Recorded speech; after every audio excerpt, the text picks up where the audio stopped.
السلام عليكم ورحمة الله وبركاته. magacaygu waa Macalin Liibaan Axmed Mucallim, jooga Nairobi, Kenya.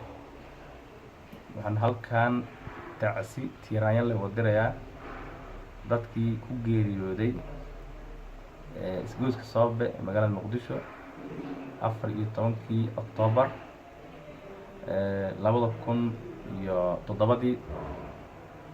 waxaan leeyahay dadkaas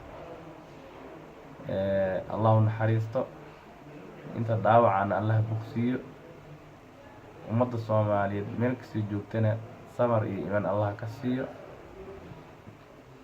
dadka Soomaaliyeed waxaan ka codsanaa inay dadka u duceeyaan markastoo salaada ay dukadaan. sidoo kale ummadda Soomaaliyeed waxaan ka codsanaa in ay Ilaahay noo baryaan kaas iyo dhibaatooyinka la midka ah, in Ilaahay subxaanahu wa tacaala mar dambe isugu keenin. dhibaatada hadda haystaan ummadda Soomaaliyeed meel kasta joogta Allah ka dulqaado iyo gebi ahaanba muslimiinta. annagana waxaa la rabaa qaabkii aan dhibka noocaas uga bixi lahayn dhibaatooyinkaas inaan la nimaano fikir saliim ah oo xal waara keeni karo. Soomaalida inta badan waxay ku baaqaan dagaal, burbur iyo wax la mid ah, laakiin adduunyada dagaal wax laguma xaliyo. marka ducadana aan badino, caqli saliimana aan la imaano.